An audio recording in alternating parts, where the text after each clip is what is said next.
Started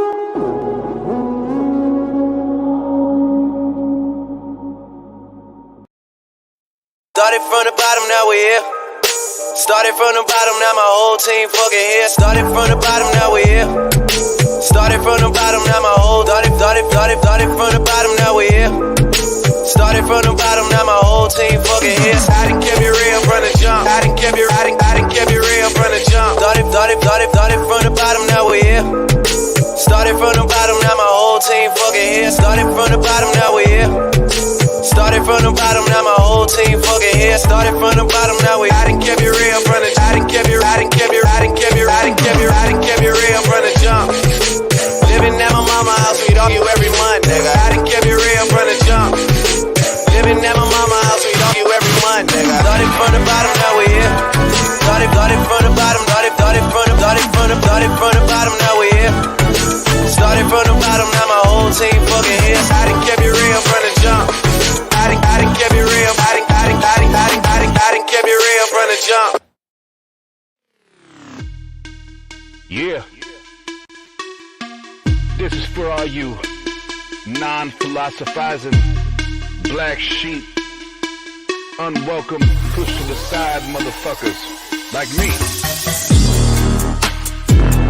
Fuck what they say. Tang gang, Atheist Your Way. Yeah. Fuck what they say. Tang gang, Atheist Your Way. Let's get down to business. These bitches got glitches. And you thought you'd dismiss us? Nah. Now I'm laughing in stitches. See, the problem be, it'll be a tragic travesty to come after me. So just know this is how we get down. Respect that shit like a pronoun, bitch. Yeah. Fuck what they say. Tang gang, Atheist Your Way. Yeah. And fuck what they say. Tang gang, Atheist Your Way. Yeah. Fuck what they say. Tang gang, Atheist Your Way. Yeah. Fuck what they say. Tang gang, Atheist Your Way.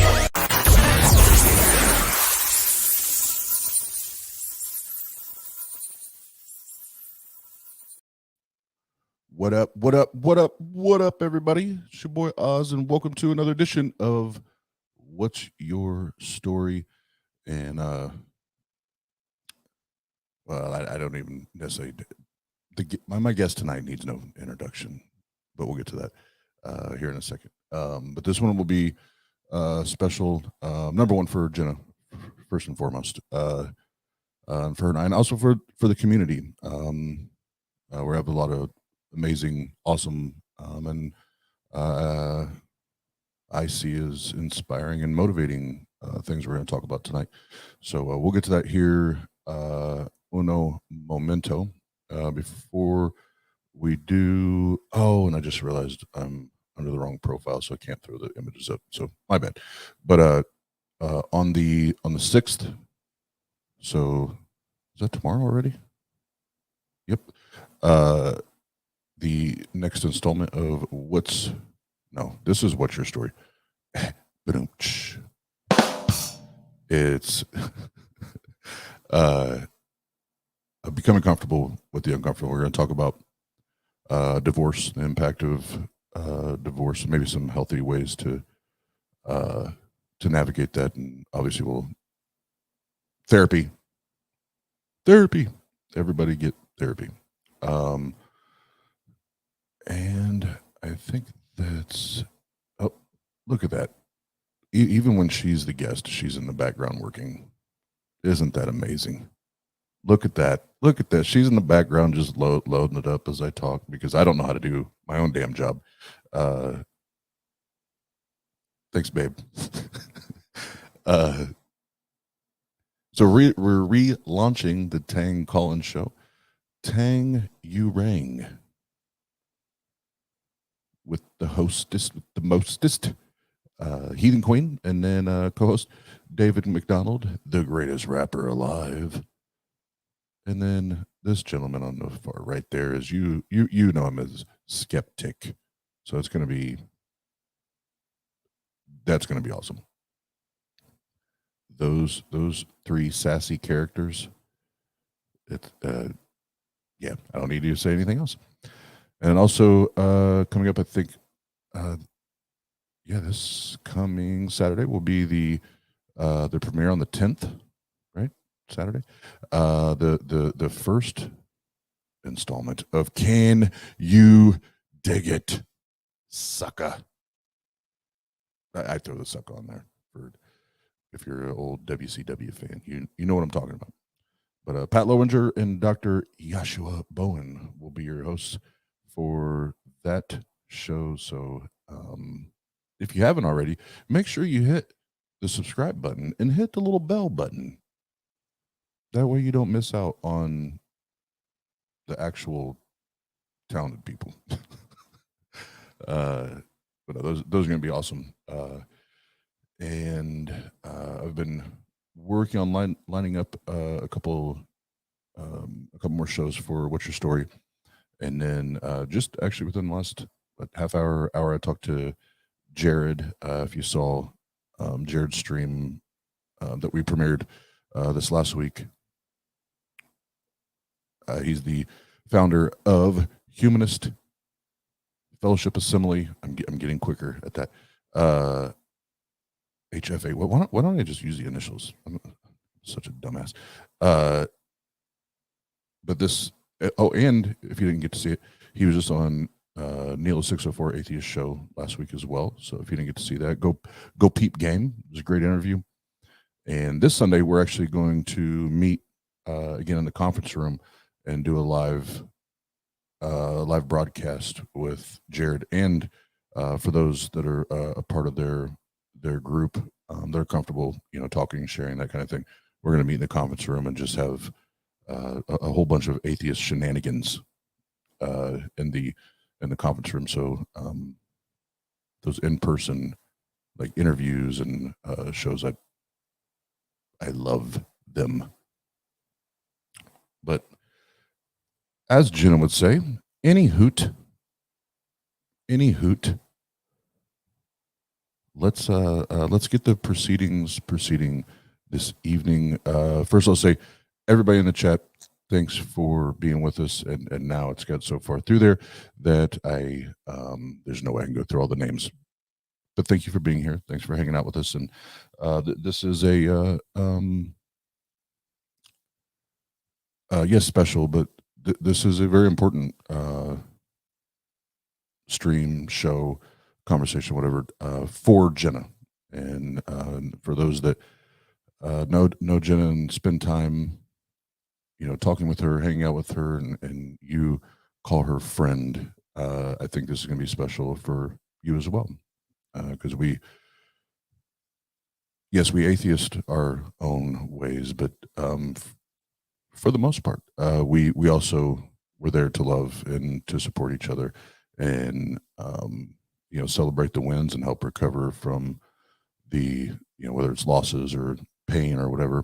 And I view tonight as a huge win for Jenna, first and foremost, and it's a huge opportunity for myself and the rest of us to be that family that we talk about, and be that support system that we so often talk about. So well, without further ado, let's I'll shut the fuck up, and everybody, let's welcome the one and only beautiful Jenna.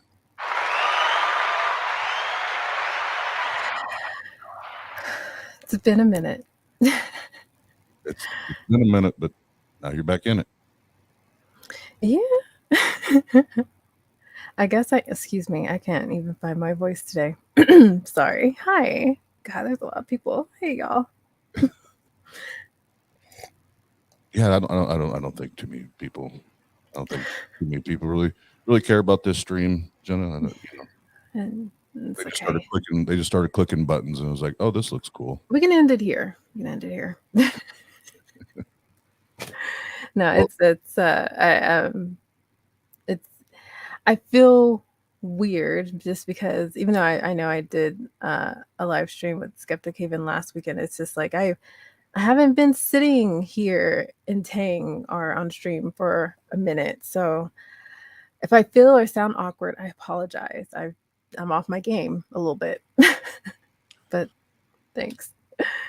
Well, babe, you're at home. So kick back, relax, spit facts. And yeah, we'll get to it. But everybody's seen the stream so far. We all know each other. So again, thank you for being here. But for those that maybe listen to this later and don't know, when you hear me or Jena say babe or the other cute little words that we share, Jena is my girlfriend, my partner, best friend, partner, and best friend, and most importantly, best friend. So I don't talk to every guest the way that her and I will. Oh, you don't tell all your guests to babe? No. Oh, okay. No, not unless AA Run jumps on. If AA Run jumps on, I mean, that's a given. But just so we're clear, people watch this in the future and aren't familiar with our channel or Jena and I and our relationship. Now that we cleared that up, I told Jena going into it, I to the best of my ability, I'm going to approach this as far as the style of the show, just like I do with everyone. But then there will be some variations more to the middle or the end of the stream. But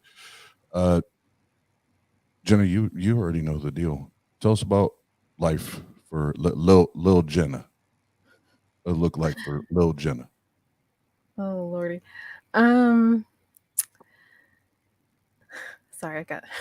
I got distracted by AA Run. My bad. Not looking at the chat. Sure. Yeah, little Jena didn't grow up too bad. I didn't. There wasn't much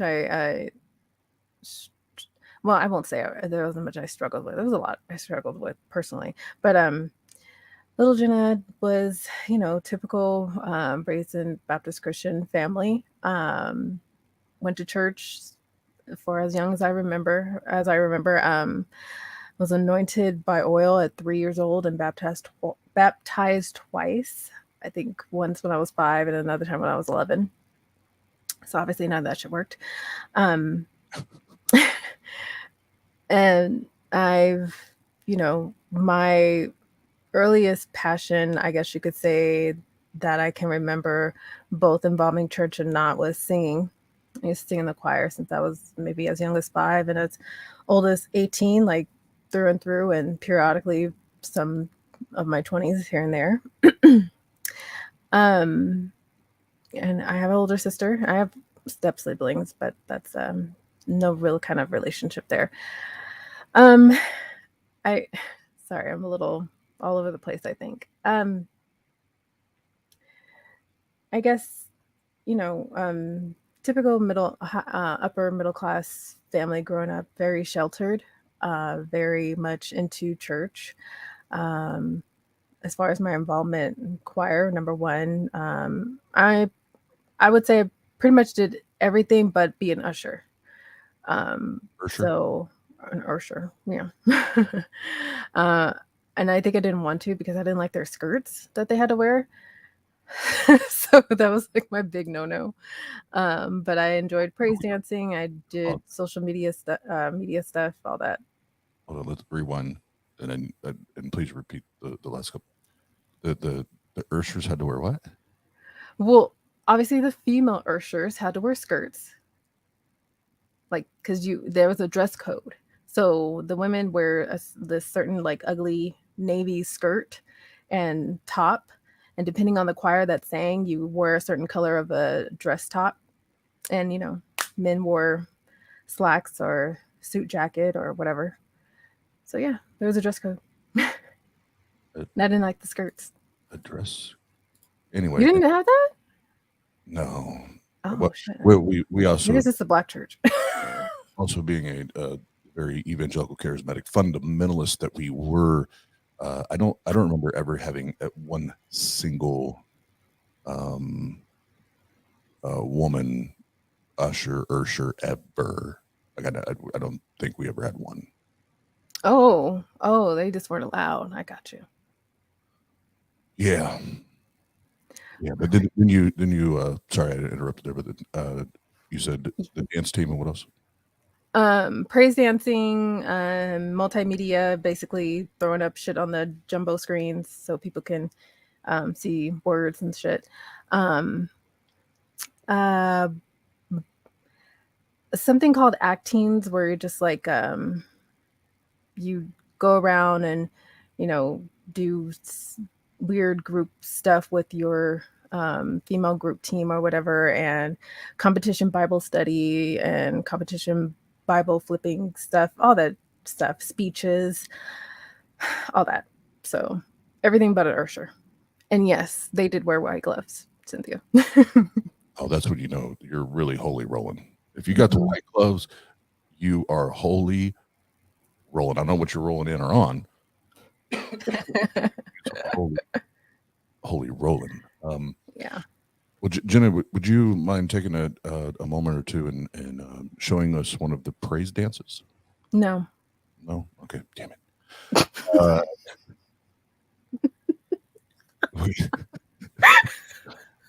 I'm sure there is video recording. As far as it being on YouTube, I looked at my church's channel. Thank fucking God it's not there. But it was like way back in the early 20s. So they weren't YouTube anything at that point. But I know my mother recorded it at some point. I just can't find it, nor do I want to. I don't blame you. That's when people ask me, oh, is there video of when you were a Christian hip hop artist? And I'm like, nope.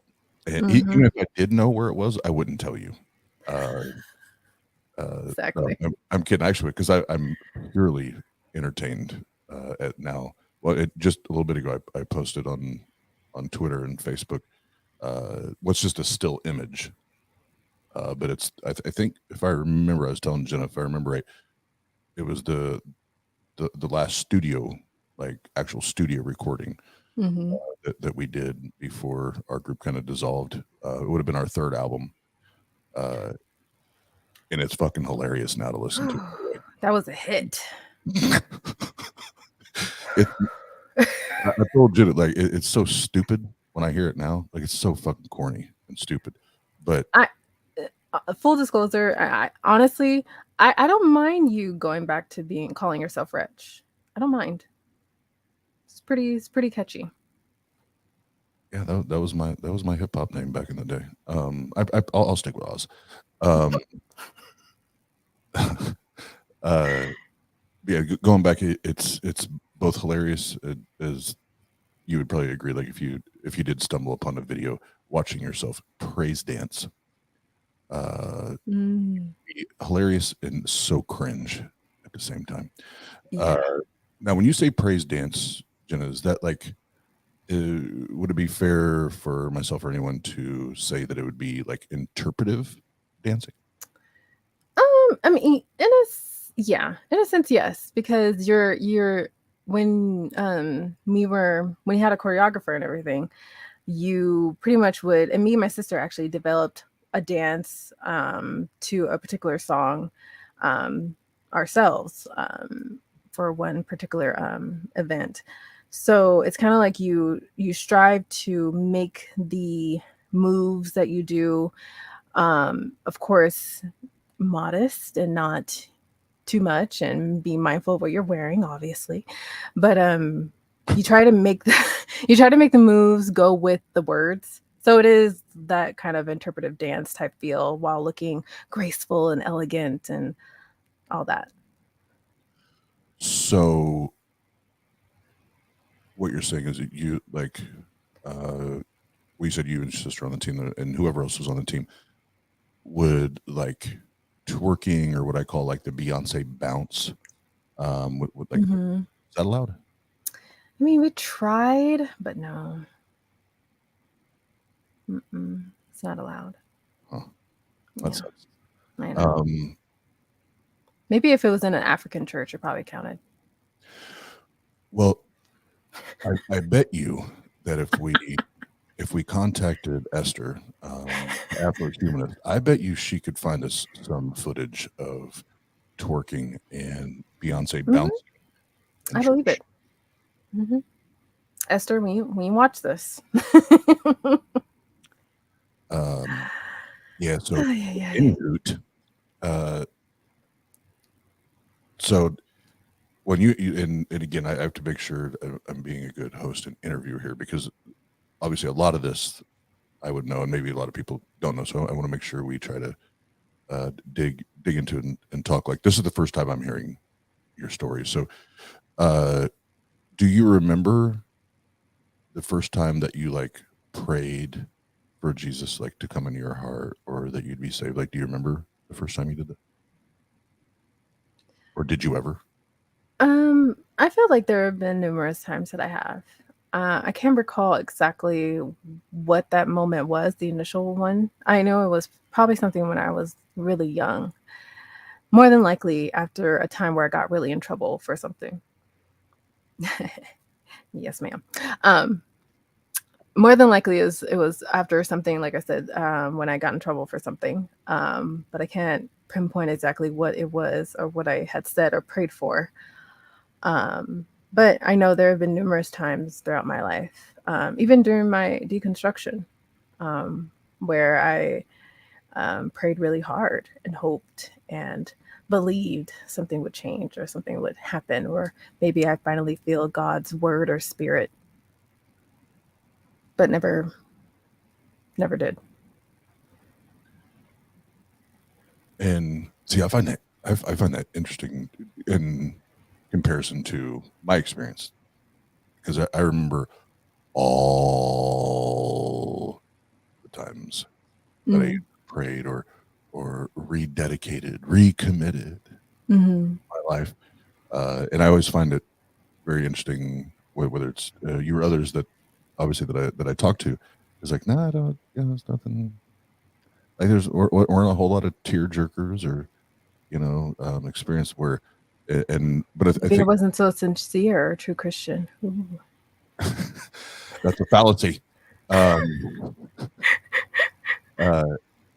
What did Jared said when I wanted you? I was the truest Christian. the truest, The truest. the truest. Fight me. Fight me. Because so many times, well, more times than not, when you hear a Christian talk, or we talk to Christians about that, it's that emotional experience is typically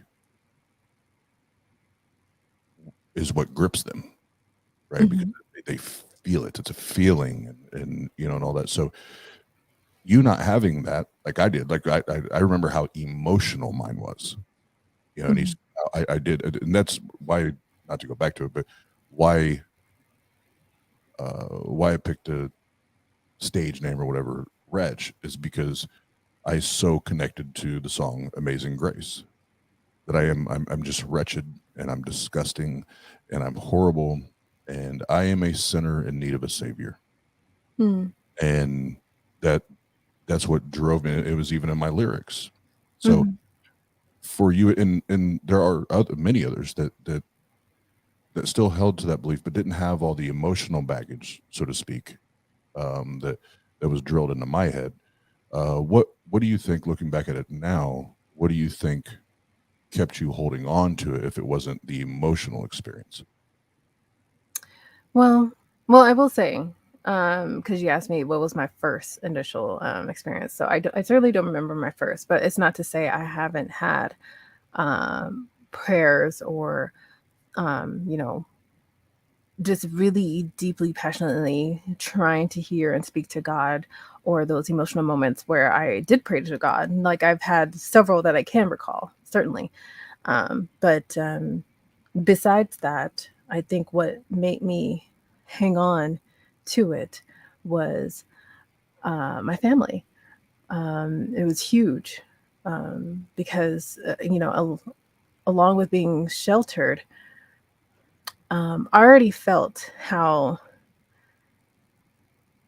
I guess you could say different I was compared to you know, my family, and it's very small. At least the most immediate at the time was my biological dad, my older sister, and just my mom. So yeah, I had a few aunts and uncles, but no, we're not all around all the time. And it's not like we celebrated every holiday with huge gatherings either. We barely did that. So it was just those three and me. So with having that small of a world and having your family being so, having it built inside you to, the only true people that will ever love you truly in life is your family. And you should never depart or disconnect from them, or no one will love you the same as your family would, and this, that, and the other, which to some or less, some degree, well, I don't, I was going to say may or may not be true, but I'm not really sure sometimes.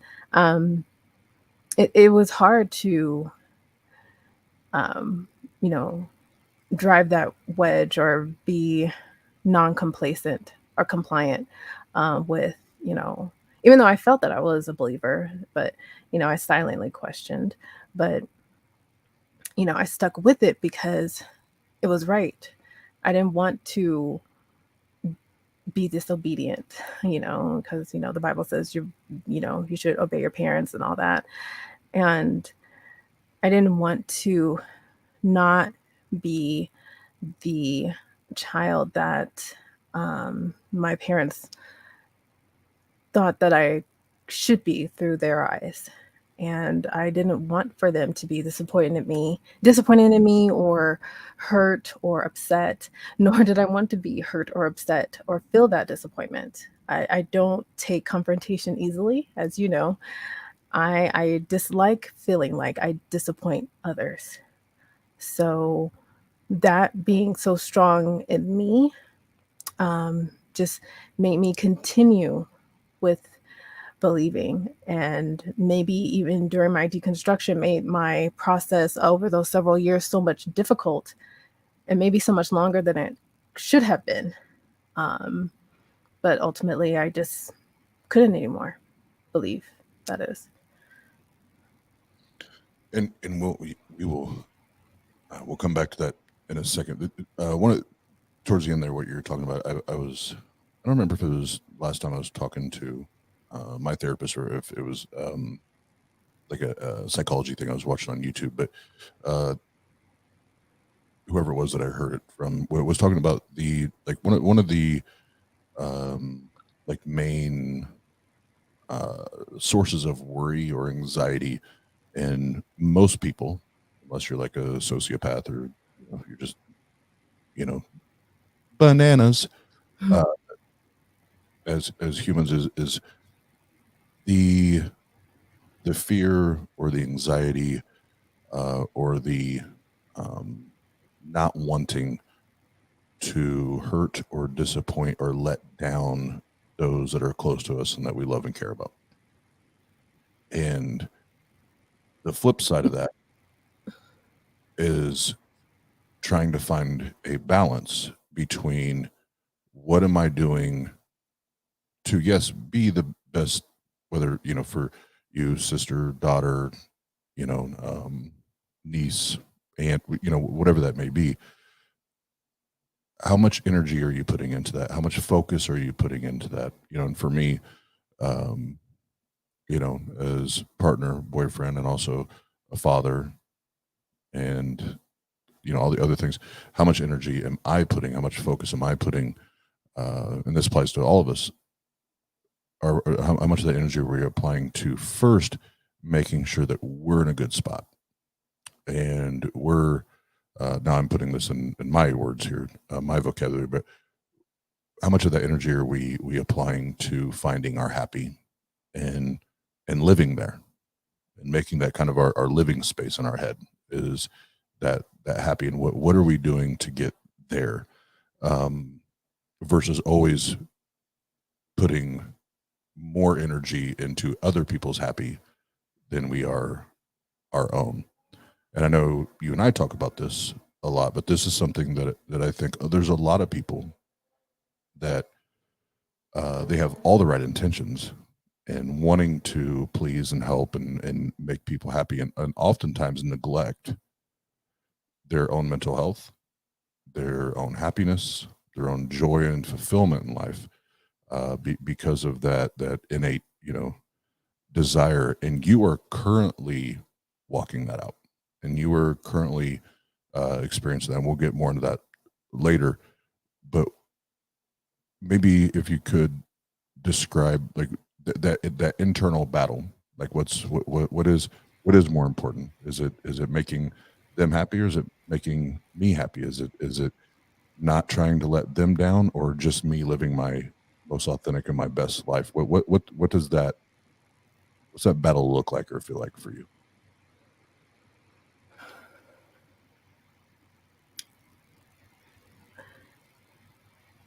It's heavy. For a long time, I felt that, living up to those expectations and obeying my parents and not having to disappoint them as much as possible, making them happy would give me peace. I won't have to hear them yell at me or whoop me or, say hurtful things to make me feel bad. As long as I strive to avoid that as much as possible, then I would have peace. I would be happy. And I guess I kept with that for so many years, up until my adulthood, up until just, now, or just a couple of years back, or however long. It's just up until now. I'm 32, I think. I don't know. I fucking forgot how old I am. I'm 32, I think. Just hanging on to that. And then your mentality around that, okay, they can't, quote unquote, whip me anymore or physically hurt me, but the level of just mental, now I recognize as manipulation and hurt is there, that is maintained and sticks with you. And so you kind of make yourself think that, okay, if I keep this way, there's peace. And I didn't really realize up until I, deconverted that, I'm truly not living my own life. I'm truly not being myself. But then you come to a crossroad where you're just like, well, who the fuck am I? So that discovery alone is only difficult, while still trying to, in a sense, keep the peace and not feel like you're disappointing anyone. So it was a rough balance of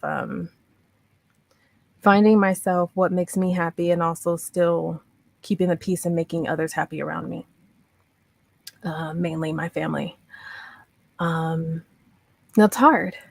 That wears on you. I know it has for me. I've developed very unhealthy ways of either becoming really quiet, disappear, or I'm already naturally an introvert, but just more into myself and internalize all that. Because the fear of expressing myself was a no-no. Because if I expressed myself, if I in any way, shape, or form said how I wanted to be or express any type of feeling, that was obviously going to be talked against or put down, or just not given that freedom to just express me, was hard. I feel like I'm double saying what I'm saying, but yeah, it was, it's difficult. Well, and just as a reminder, you're a guest on What's Your Story tonight, so you can double, triple, and quadruple. It's your story. You tell how the fuck you wanna. But no, I will come back to one or two things that you said. But before, as we all know, my ADHD brain forgets. I do want to say, one thing. We'll take a little break in the action. Now I sound like a sportscaster, but I saw before we even went live that someone has a birthday this evening. So happy birthday to IQ. Blame it on the couch feeling loose. Blame it on the couch feeling loose. Blame it on Cheers.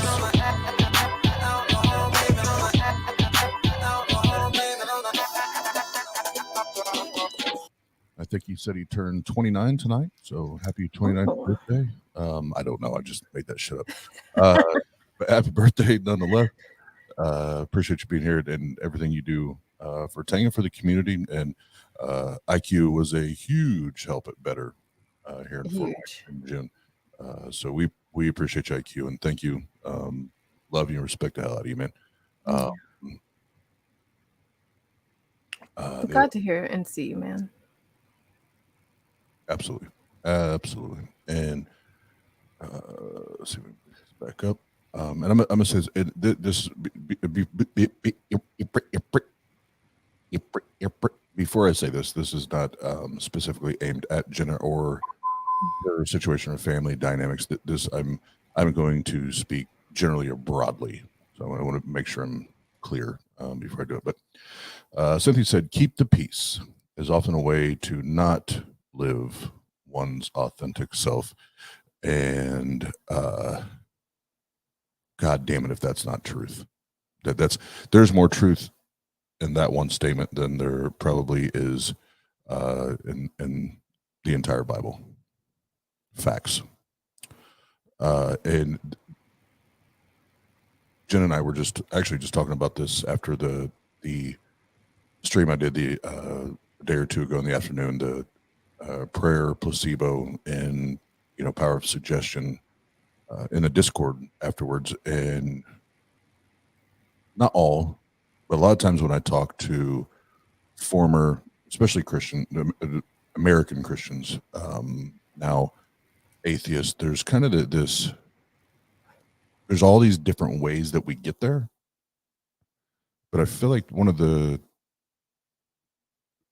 commonalities or similarities that I hear, and I'm actually planning on doing a show about this because I just realized and started going through my head all the conversations I've heard on other channels and all the ones we've had here, as there's this kind of this fork in the road before you start digging into the scripture and historical accuracies and inaccuracies, things like that.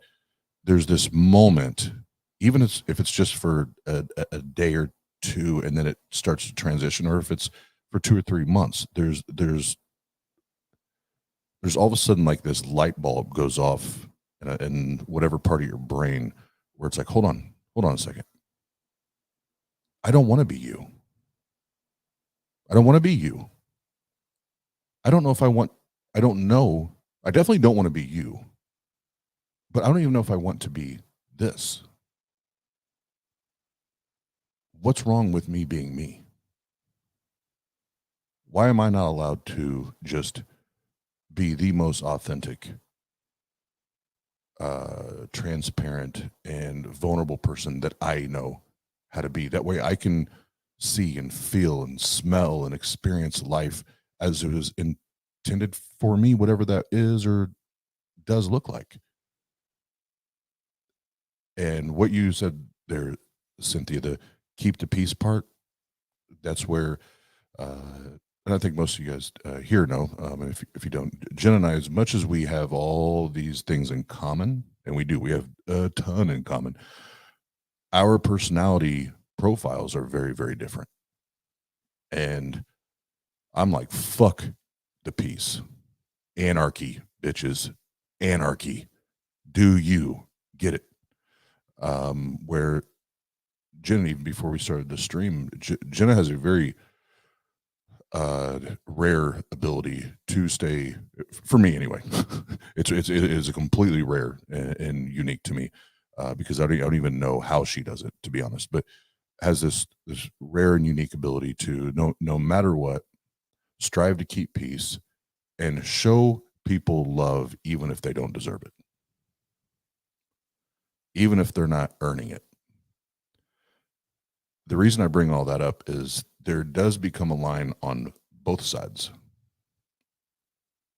that there are times that I have been and probably will in the future. I'm human, that I can be too assertive and too aggressive and too combative within my passion, you know, and my position. And there's also another side of that where you can be too charitable and too giving of your love and your trust and your respect, because they're not doing anything to earn that. They may tell you that they love you. They may tell you that they care about you, but love is typically something that we watch be lived out, right, and demonstrated to us. And I think for all of us, there has to be, whether you're the assertive and aggressive type personality or the loving and I hate the word passive because that just makes people sound like it's like they just resist any type of confrontation, and that's not, like, even in Jena's position, that's not what's happening. Like she'll if she needs to be confrontational, she will be, but there does come a point where it is, okay, I'm going to draw the line in the sand. And we've talked about it, and then I'll get back into the interview here, but conduct permitted is conduct taught. And if you have people that are taking advantage of your desire and wanting to love and have a peaceful relationship, if they're taking advantage of those things, that is toxic. And more times than not, there's some type of emotional abuse or manipulation that's going on there in their desire to control the way you think and the way you live. And that's dangerous. So anyhow, thanks for attending my TED Talk. I apologize for the sidetrack there, but what Cynthia said was dead on. And in a stream like this, especially building up to what we're going to talk about, these things are very important to talk about. John Hudson, I love you. I was all jacked up on Mountain Dew. I get the movie reference. Thank you. What's up, Darren? Good to see you. Love is an action. It's a decision. It's not a feeling. Bingo. Bingo. And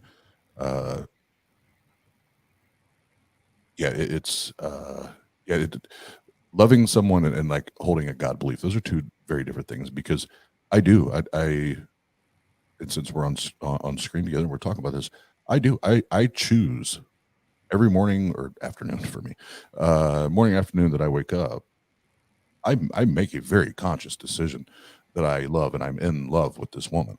Like that is an active decision that I make every single day. And I love being able to make that decision. It's not just, yes, there are emotions and feelings involved, but I could very easily ignore them and let them subside.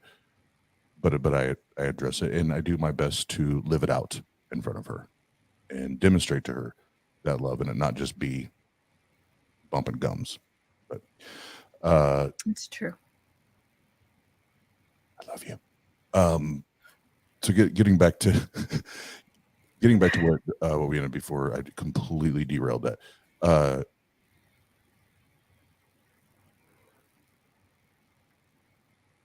So you used the word sheltered earlier, right? Mm-hmm. That's weird. And knowing your story, what you've shared already, and you saying that, and again, others that I talked to, more than sheltered, would it be more accurate or fair, even, if I said that those there are raising that kind of Christianity, that kind of family dynamic, like you and I and others, it's not just a shelter, it's a literal bubble that's built around. So because a shelter, I could like stick my head out Mm-hmm. out from under the roof and kind of peek out. Sure. Yeah. But the bubble, you're just encased, right? There is no sticking your head out. You live in that bubble. Would that be a fair statement? Yeah. No, I think that'd be a lot more accurate. And growing up in that bubble, and obviously living in that bubble, and now you having popped the bubble, and now not only do you get to peek your head out, you get to experience and feel and see and smell, everything else. How does that, when you look back now, how does that make you feel about former years and former experiences? That I wonder if this bubble wasn't there, would this have happened? Like that kind of thing. Is it, when you look back, how do you feel about the bubble?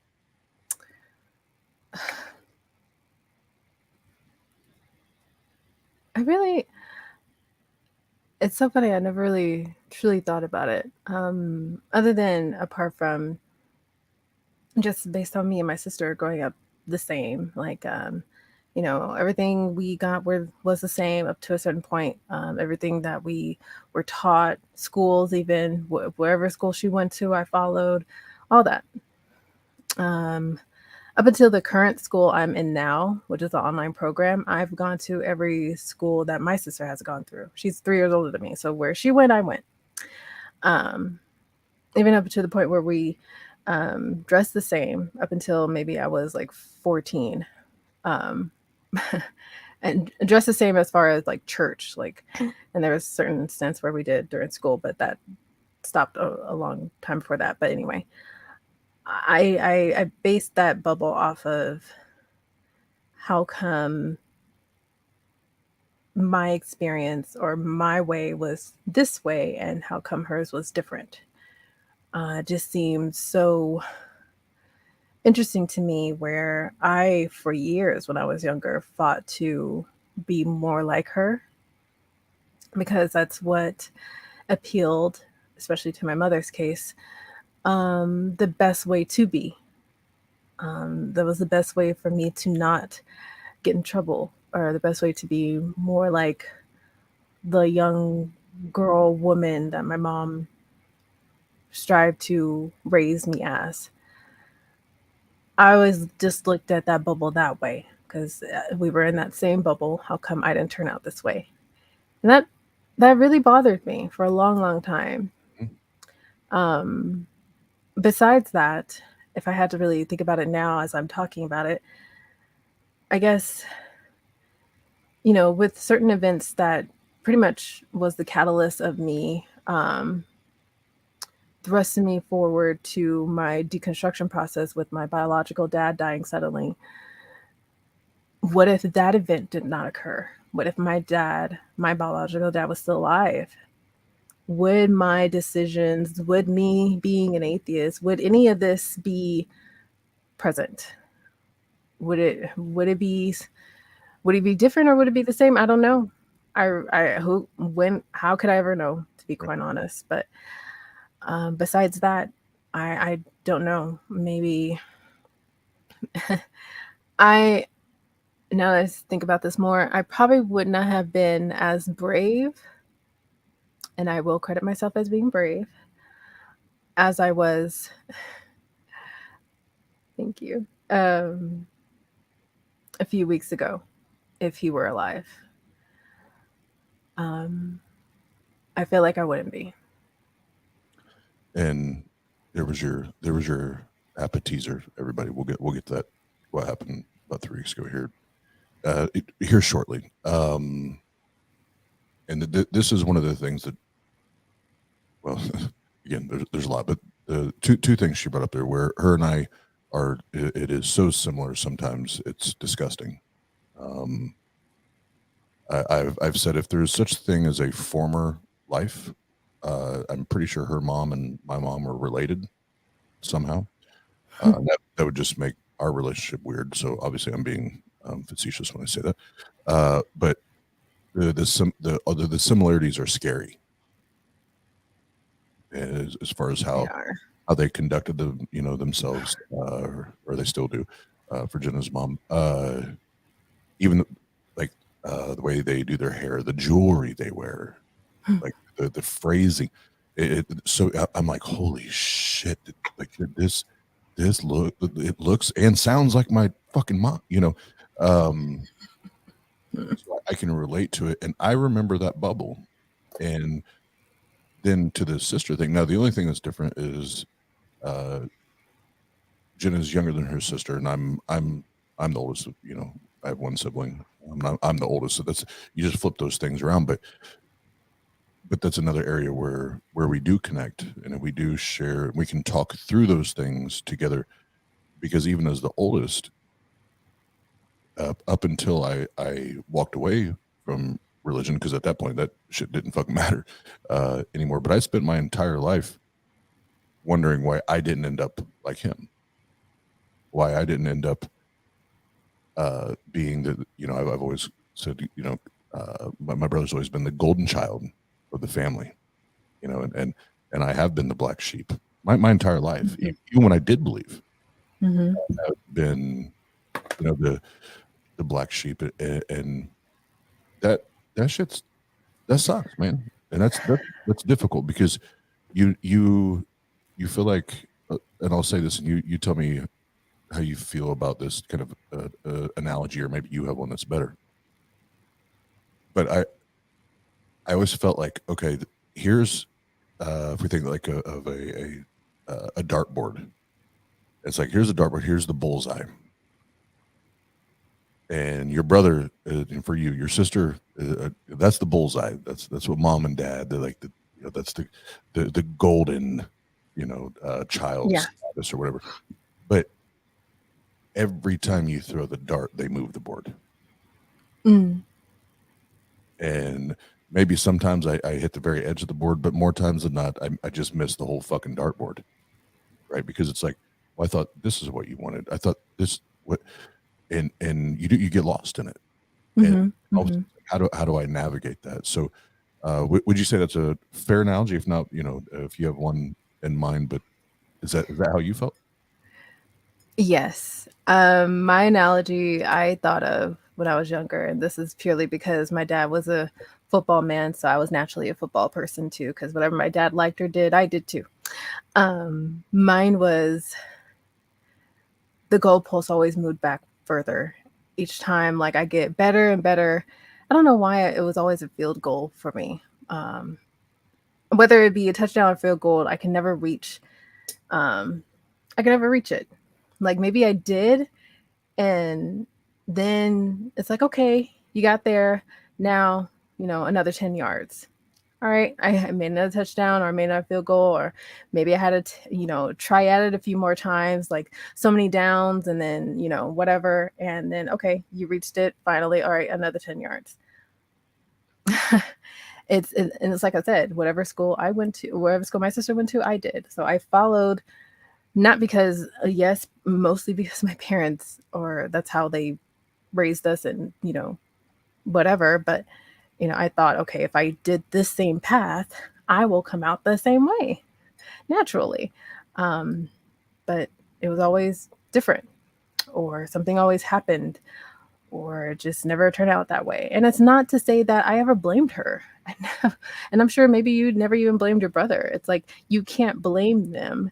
It's always, the expectation, even though as much as my mother would say, like, she loves us the same, I don't feel that you love me the same.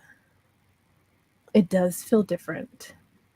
Feels like maybe you work at me just a little bit harder, because you see that either you don't want to try to understand me, or you see yourself in me and want to prevent something ugly from developing or occurring.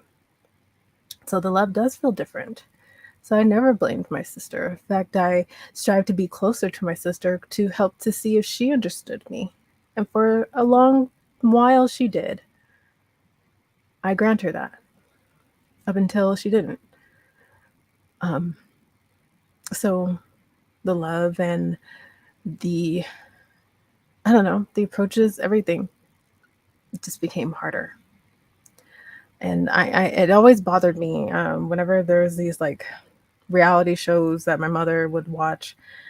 I remember one day being at her place a few years back, coming from coming from work on a Friday night to see her, and she referenced this. No, there was a reality show playing, and this one older woman was, talking about the troubles and things that she went through with her still living mom. And my mom made the comment, like, I don't know why kids always want to blame their parents for everything. They should just fucking get over it. She didn't say fucking, but I just elaborate a lot. She might as well have said, why can't kids just get over their stuff with their kids and just grow up? Like, it hit me like, maybe there's some semblance to that, but a lot of times, especially with a lot of the hurtful shit my mom has said to me, which a lot of you may have gotten caught wind of if you went to Better when Oz had a speech. It's not easy to get over that stuff, especially if you keep repeating it for so many years. And so, yeah. And yes, for those tonight, or you listen to this in the future, and what Jena just very well stated and showed and gave an example of, and if you watch us, you've heard me talk about it in my situation, so I won't rehash that right now. But whether it's a parent or any type of person of influence or leadership or whatever in your life, just because they don't realize they're being abusive or being toxic does not just slap an okay sticker or an acceptable sticker on there. It's still fucked up. It's still abusive. It's still toxic. And that does not mean that they're permitted and it's a write-off. Whether they want to come to the realization or do come to the realization, and whether they want to or do take ownership, that's one thing. But for us as the individual, because what I would say, if it was just, this is the first time I've talked to Jena. This is the first time. The first thing, your perspective is your reality. Mm-hmm. And I can hear exactly what you're saying, and I can hear the desire for that love and acceptance, and again, just part of that human nature of wanting to be accepted and wanting to be approved of, and not letting people down. That those things, but all that's natural. What's not okay is people taking advantage of that. And oftentimes, this is, Cynthia's been dropping all the bombs in the chat, but this is a lot of times what happens here. Does it feel the love? And Jena, again, this is what's Jena's story, not mine. So I'm going to shut the fuck up. Jena, did it feel like the love, or does it feel currently that the love is conditional?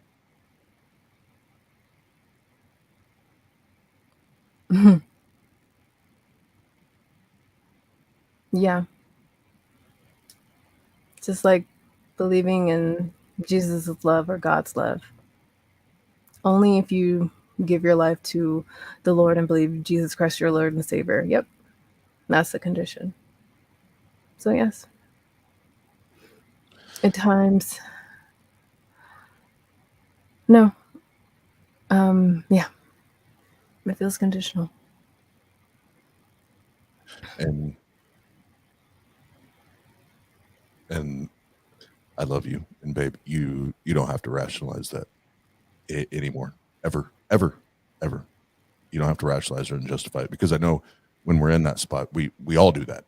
We try to rationalize it and justify it, and well, maybe this is why, or maybe I did this wrong, or maybe I should have did this. No, they are still responsible for their actions and the words that come out of their goddamn mouths. They're accountable. So you ain't gotta do that no more, babe. Love you.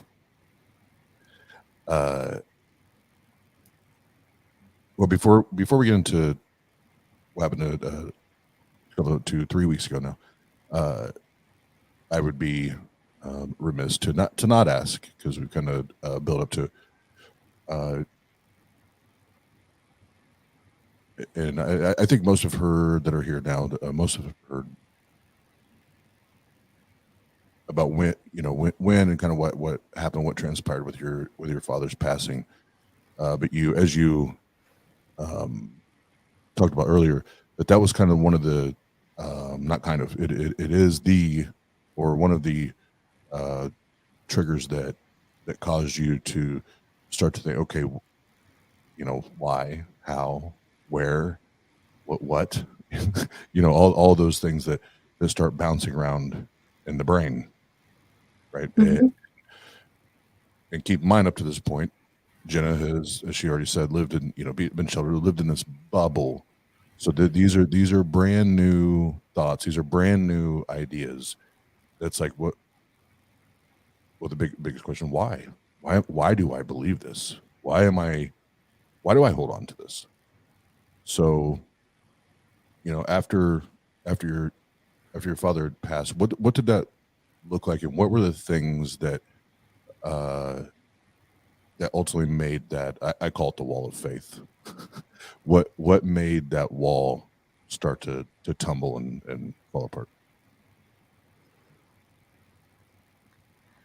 I know it wasn't necessarily immediate, just kind of progressed over time. I don't know. Sometime, because I know after his funeral, the very next day, I was back on a train and bus and back in school, which was a terrible, terrible decision. Just a lot of that caused me to, really think and really understood now what that meant with my dad being gone suddenly. The natural thing was to think and pray that, obviously I'll see him again in heaven. And with my mother and sister having beautiful, heavenly dreams about him, I, even to this day, have not. They've just been nightmares. And I consistently had that for, I would say, 2 months, waking up screaming of my dad kind of, harming me in some way in my dreams. And even, I would say the most recent one, without me kind of waking up screaming, but I still have those nightmares of my father attacking me. I think I had one maybe few months back. I can't remember exactly what it was, but it was startling, obviously. So I still kind of have them. But that, and just starting to really think about him and where he is, and if I really trusted that, and why would God even take him away from me, even though I was 19 or 20 years old at the time. I still needed my dad.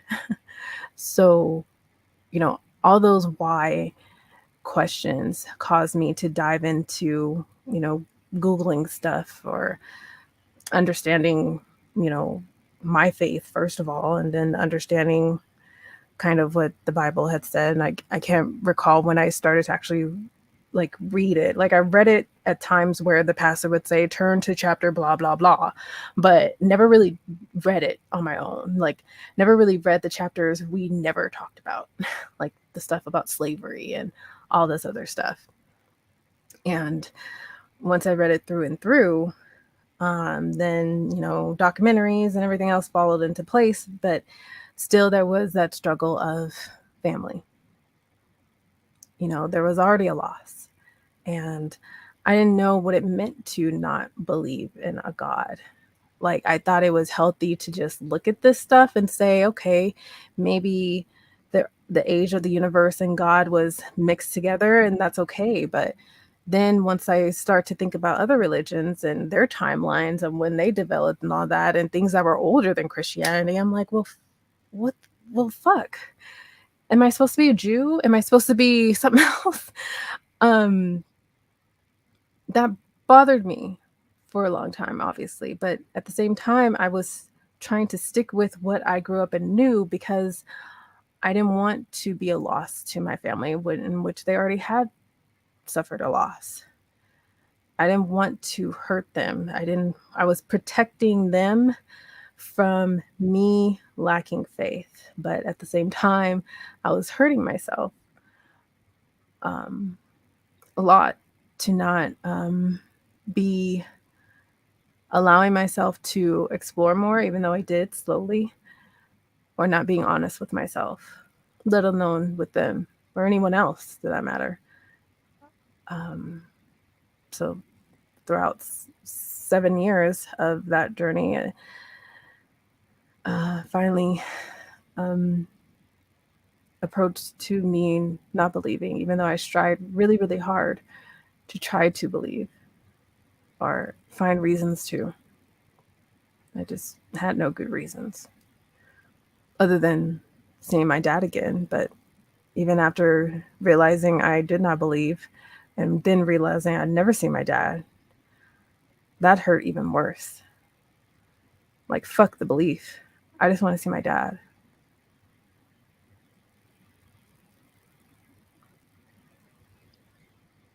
And yeah, you and I should alone do a stream just talking about that, because I think that's important, because there's so many times atheists want to flex their atheist muscles, like, I've never, since I left religion, I've never thought nothing about God in heaven or hell. But fuck you. That's not fucking true. I don't believe a goddamn word come out of your motherfucking mouth right now. Get the fuck out of here. Because if you were indoctrinated the way you say that you were, and you held that belief as deeply as you say you did, there's no way in those moments of like pure pain or stress or agony or whatever, there's no fucking possible way. There's no fucking possible way that your brain, even if it was just for 5 seconds, didn't go back to what if. Is there? Could there be? Get the fuck out of here with that bullshit. Yeah, you and I, because we do talk about that, because you and I both have had those times, those moments, those experiences where yeah, but I want to go. We'll save that for another stream, because that'll go down a whole another path. Before I bring us up to current date, I think there's one last question I have. So you just kind of spelled out that time. And you did very well, spelled out that time period. What was the, I like to call it the Mike Tyson knockout punch? What was the knockout punch? What was it that, even though, yes, it was a process. Mm-hmm. What was it when it was finally, and you said it, and I remember that exact same thing going through my head. I don't have a good reason to do this. I don't have a good reason to believe in this. For Jena, what was that? It was the final blow. Like, nope, the Christian me just got knocked the fuck out. And it's funny. My first time being on jury duty, I don't know how long it's been now, 4 or 5 years, sure. I always, listening to my mom, she was like, bring a book, because you're going to be waiting in a room for however many hours until they like call on you. And so I remember kind of a few years before that, I had a friend that told me that he was an atheist. And I kind of leaned on him a bit to kind of understand all that, even though I still, in a sense, was a believer. And we and him were still good friends. He gave me a book, and it was God Is Not Great by Christopher Hitchens. And that was the book I read during my jury duty stints. And I got to be on the jury panel, and it was a long ass trial. I was on it for like 2 weeks. And I must have read Christopher Hitchens' book twice. I read it twice, and then another third time, kind of scheming through certain chapters that I really didn't grasp as much, but I wanted to reread and all that stuff. And then that one jury session ended, and I remember coming home, and that night I just kept, thinking about the book and going through it, and just sat on my bed, just kind of thinking about it. And I just felt like, I don't believe this. It doesn't make sense. Any of this doesn't make sense anymore. And that was a knockout punch. Just sitting on my bed, thinking about Christian's book and skimming through it again. And I was just like, I don't believe this. Doesn't make sense. I have no good reason to. This everything, especially with other religions, and I just can't. I can't pretend. I can't pretend to feel like I'm ever going to, strive to be a believer when there's just so much against it. We're just so much I can't trust, or I'm against, as far as God and things like that. That was it. And then a month and a half later, I found the ACA Discord. I knew of them and watched all the classic like Dill Hunty videos and all that stuff, Truth One and all that, and joined their Discord, found people, and my journey started there. It's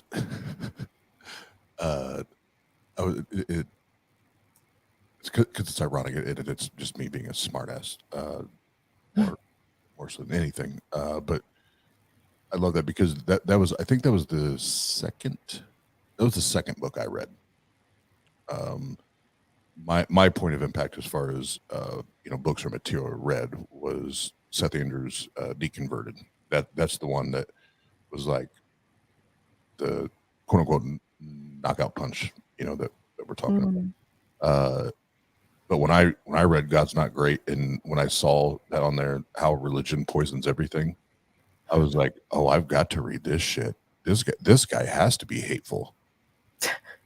This guy has to be an asshole. But I remember reading it and going through it and fact checking, and I'm like, God damn it! Why is it all these motherfuckers actually talk about the Bible and religion more accurately than the pastors that I sit under do? What the fuck? I know. Sucks.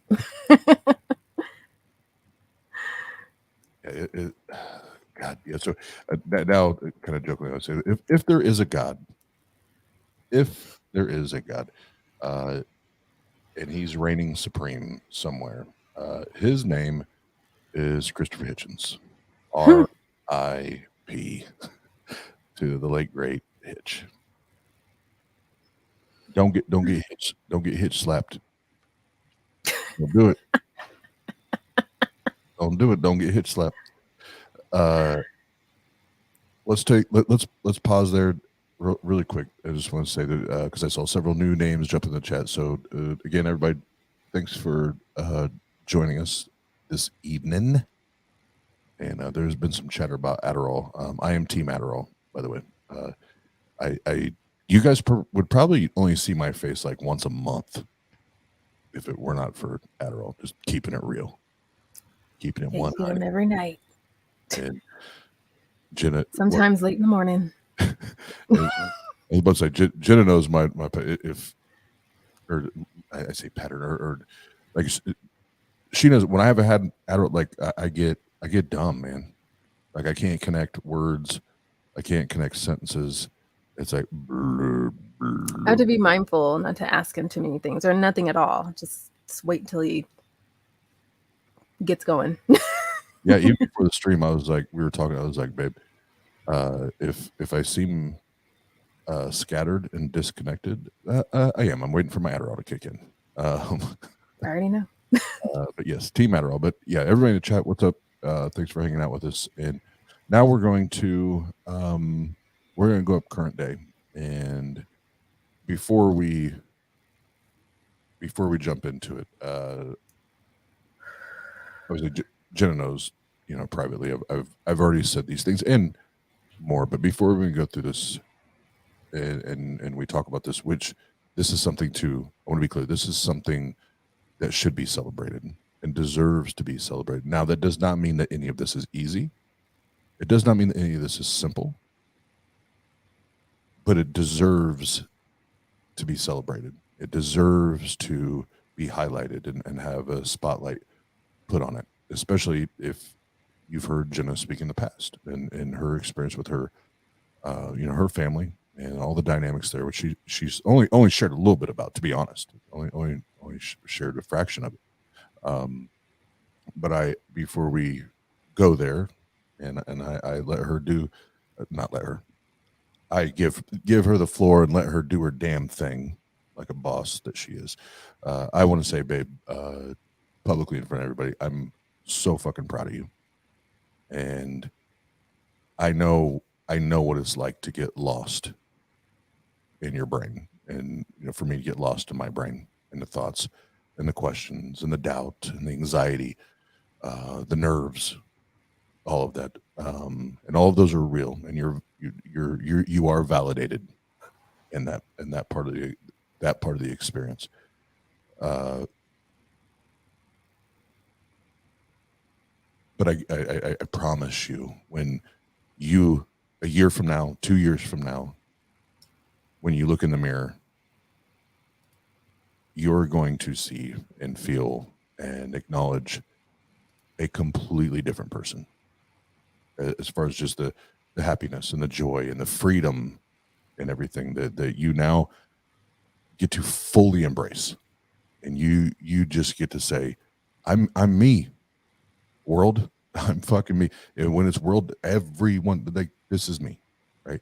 And I'm proud of you, and I am grateful, and I'm humbled and honored and glad that I get to be here with you and walk through all of this with you. And like I told you earlier, whether you need to lean on me, fall into me, or crash into me at any time to support and love you and help you, I'm always right here. So I'm going to give you the floor, because this is you.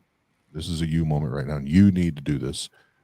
So 3 weeks ago, Jena, you made a huge step. You made a huge step. What happened? What happened 3 weeks ago?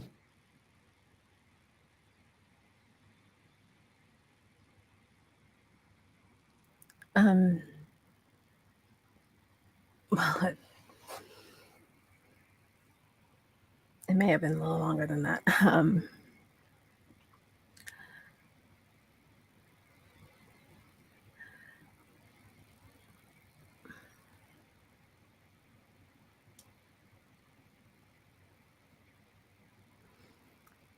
Sorry. I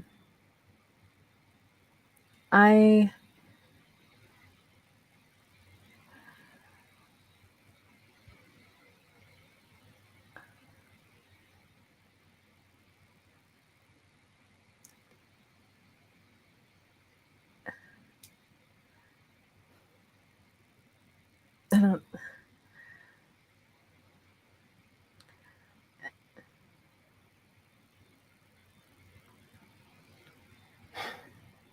Take your time, baby. You're good. I'm sorry. It's a lot of dead air. No, there's nothing to be sorry. Take your time.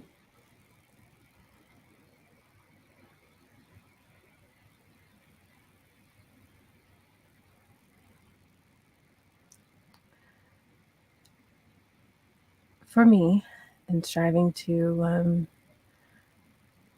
finally be my authentic self and be open and honest with my family, because for a long time I felt that I couldn't. I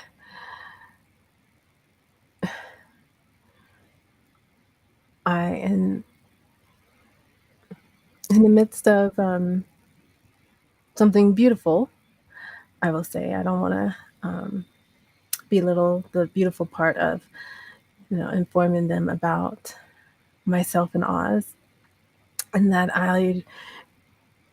he and I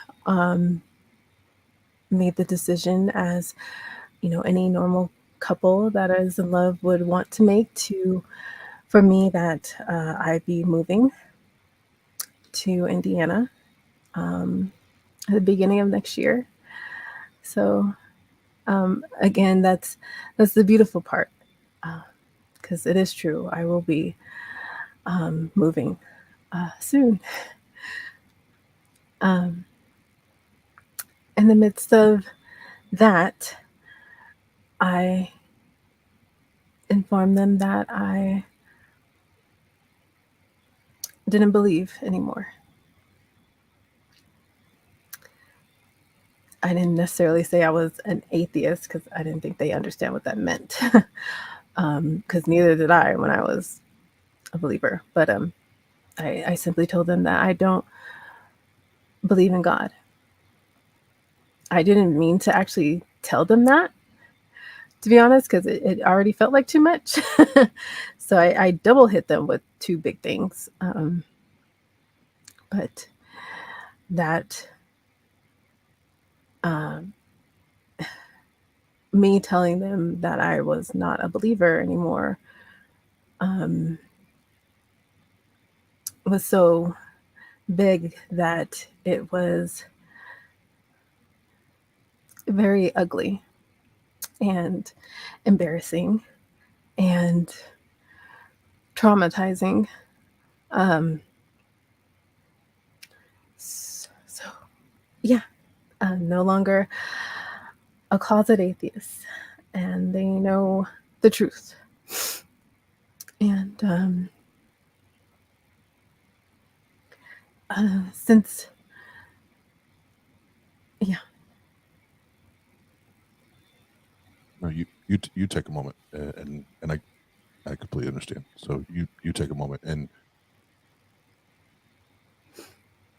again, I think most in the chat right now, you've either recently or in the past have had to walk this part of your path or your journey, and as you know, in certain moments and certain times, you know, day to day, week to week, you do feel the freedom, the liberation, so on and so forth that comes from that. But in the heat of it, more times than not, you don't feel that. You feel the weight of it. You feel the heaviness of it. And especially if you come from a family that holds this thing so dearly.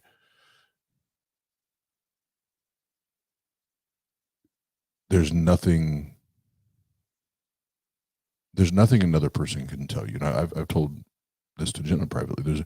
There's nothing that I'll ever be able to say, or anyone will be able to say, that it will make it easier or make it more simple. The only thing that I can do, that we can do for Jena and others that are in this or will be in this particular situation now or in the future, is to continue to remind them how much they are loved and how much support they have around them, but most importantly, how fucking proud we are and how amazing they are for having the bravery, for having the desire to be, the want to, and the action behind being that authentic self and being honest with those around them, the ones they care about, the ones they love.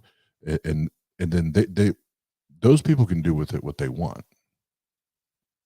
They can choose to respect it and still love you and respect you, or they can elect to try to weaponize things, you know, and make it more difficult. But that's on them. That's on them. And this is why I said at the top of the stream that this is where, you know, I hate the word community, but I love the word family. And these are the times like, yes, this is worthy of being celebrated 100%. And I have told her that, and I will continue to tell her that, and we should be telling her that. But that does not dismiss or minimize the day-to-day difficulties and anxieties and worries that come along with this, especially when you're as close as your family is Jena is, and I was with my family. It doesn't make it any easier, but it does help. But it does help to hear those things because, you know, I'm not going to ask Jena to go there right now because this is enough for tonight as far as details and everything, because this is a big deal. This is a big deal, but it helps to have that reinforcement and have those voices and that encouragement, because like I said up top, it's very easy to begin to drown in your own thoughts and drown in your own emotions when you're going through that. So sometimes you need people throwing you a life raft, you know, and throwing those things out. And I already told her earlier, and she knows this. I won't just throw a life raft. I'm fucking jumping in, and I'm coming to get you, you know. So, Jena, you are amazing, and I'm proud of you, and you're handling this way better than I did, and you're handling it way better than you realize right now in the moment. And in the future, you look back, and like I said earlier, you will be able to acknowledge how well you are or did handle it, are handling it now. But I know it's not easy right now, and I love you, and you have a whole gang. Tang gang.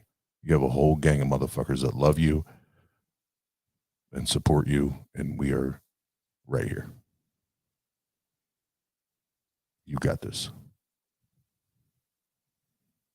And take your time. But everybody in the chat, thank you. Thank you for all the love and support for Jena. She does a lot. She does a lot, you know. And I'm not just talking about us. I'm talking about the channel, the community, the time, the hours, the energy that she puts into it. She's earned it. You know, she's earned that trust, and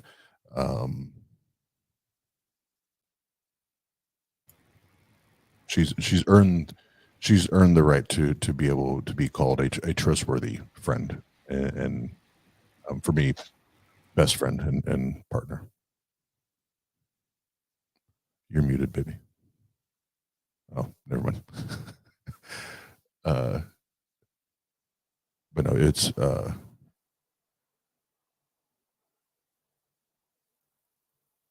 you're good. Take your time, baby. Take your time.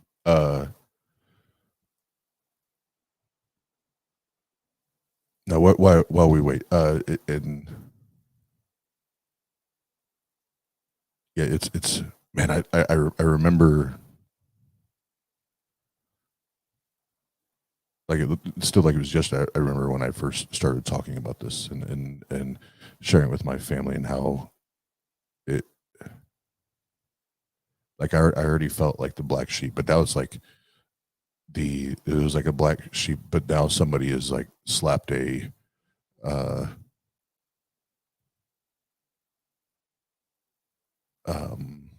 what's the word I want?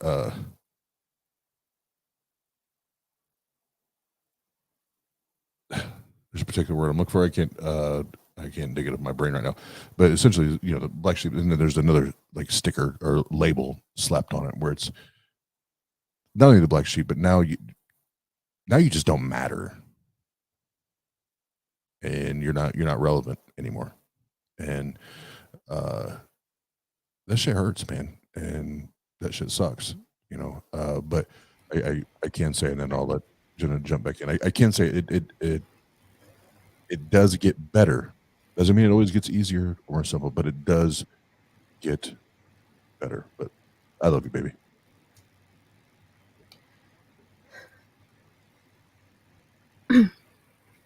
I love you too. Thank you. And I am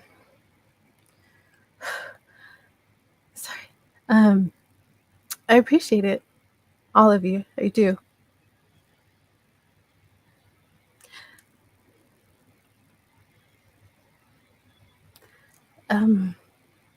Sorry.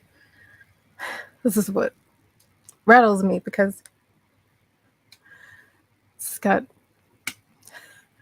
my room barged into for no fucking reason.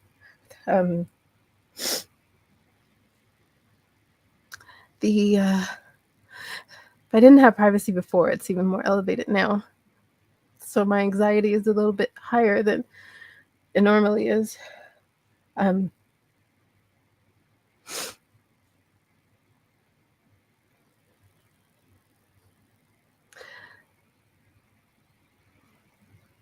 This is I know it would get better. I understand that. I know for a lot of you it has. However long that took. Everyone's different.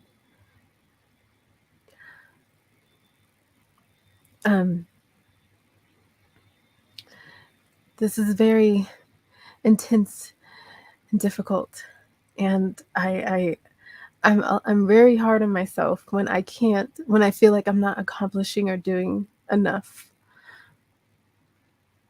I'm trying healthier ways to combat that, but I don't have a therapist or anyone I really talk to clinically about those things.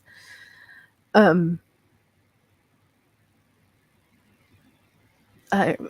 living day by day, and I feel so petty because I know people are in a lot worse states. A lot worse. I know friends that are just struggling or trying to get through their day-to-day lives. Sorry, I don't know what I'm saying. I feel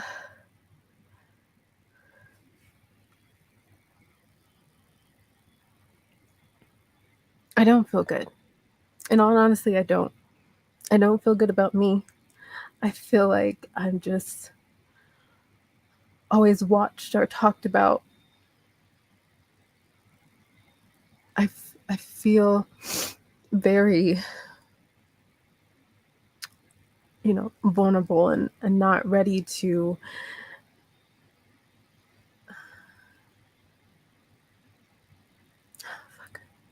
Never mind. I'm sorry. Never mind. I'm sorry. Never mind. You don't have to be sorry, baby, for anything. It's your time, and it is your story, your life. There's nothing to be apologetic about. And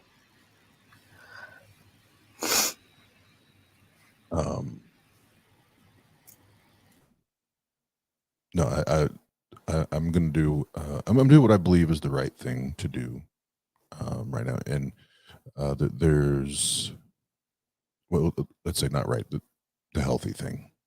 And first of all, babe, thank you for being you. And I admire and fucking respect who and what you are. And I couldn't be, whether I was your boyfriend or partner, just we were friends, I couldn't be more proud of you. But I know this shit sucks right now. I know this shit sucks. And I'm not going to give the platitudes and try to promise you that tomorrow's going to be better and next week's going to be better. And that's not the right thing to do. That's not the fair thing to do. But what I will do is tell you that you have a whole team, a whole gang behind you, rooting you on, cheering you on, loving you, supporting you. And I'm here every fucking step of the way. And you got this. You got this. And I know it doesn't feel like it right now, but you got this. And I'm excited to see, as you, I've never said this live, but I've shared it with you. I can't wait to see how beautiful this butterfly is when it comes out of the cocoon and it fully breaks out. And you you get to see and you get to realize all of the things that have been kind of trapped or held within that cocoon or that bubble. And once you get to see it for yourself, I'm so excited for you.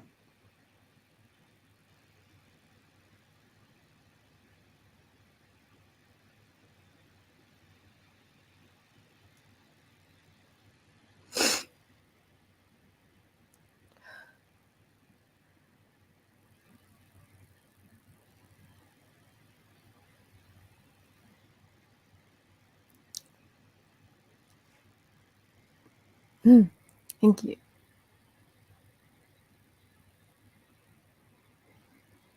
Thank you. I'm sorry. You.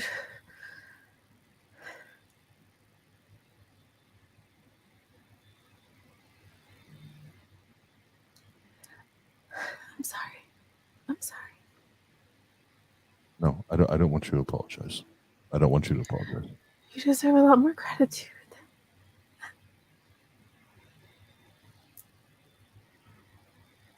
Baby, this isn't about me. This is not about me.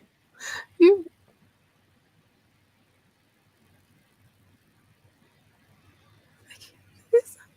Okay. Like I said, the healthy thing, because I want to take care of her, and then that's a lot, and that's enough, and now you know, and you guys you get to see that, and that's what I love about her and being in a relationship with her, and we share that is the brutal honesty, and sometimes the brutal honesty hurts, and it's evident, and you can see it and hear it, and feel it.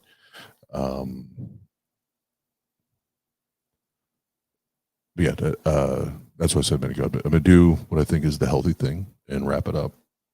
And I'll say one more time, because she can still hear us. Jena, I love you. We love you, and we are, and we all we're gonna do this goddamn thing together, and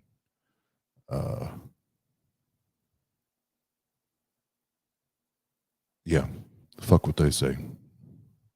We're gonna atheist. We're gonna do this shit the way we want to do it, the way you want to do it. But I'm proud of you. We are proud of you, and you're even though your brain is lying to you right now, just like it does to all of us in these moments. You're awesome. You're amazing, and you do deserve, and you are worthy of being loved and appreciated all the right ways, and all the healthy ways. So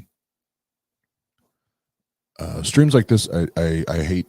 I always hate to regret leaving them undone, because I feel like a lot of times there could be questions from others that maybe have recently gone through this, going through this, or soon will be going through this. So I'm gonna spend a few minutes with Jena, obviously, as soon as I wrap it up, and then I will. I have zero expectations of Jena being there, obviously, but I will here in a little bit jump into Discord. I'll put a ping on there for those if you have questions, you want to talk, anything like this. I always think it's very important to be available and present to do that, and I will. I'll jump in there and do that. Just in case, because you never know. You never know. But everybody, thank you for being here, and most of all, for me tonight, as as her partner and her best friend. Thank you for being here to support her, and I know what that means to her and for her right now, and what it means to me to see so many people show up and support and love, and yeah, we love you, babe. Yeah. This is for all you non-philosophizing black sheep, unwelcome, pushed to the side motherfuckers like me. Fuck what they say. Tang gang, Atheist Your Way. Yeah. Fuck what they say. Tang gang, Atheist Your Way. Let's get down to business. These bitches got glitches. And you thought you'd dismiss us? Nah. Now I'm laughing in stitches. See, the problem be, it'll be a tragic travesty to come after me. So just know this is how we get down. Respect that shit like a pronoun, bitch. Yeah, fuck what they say. Tang gang, Atheist Your Way. Yeah, and fuck what they say. Tang gang, Atheist Your Way. Yeah, fuck what they say. Tang gang, Atheist Your Way. Yeah, fuck what they say. Tang gang, Atheist Your Way.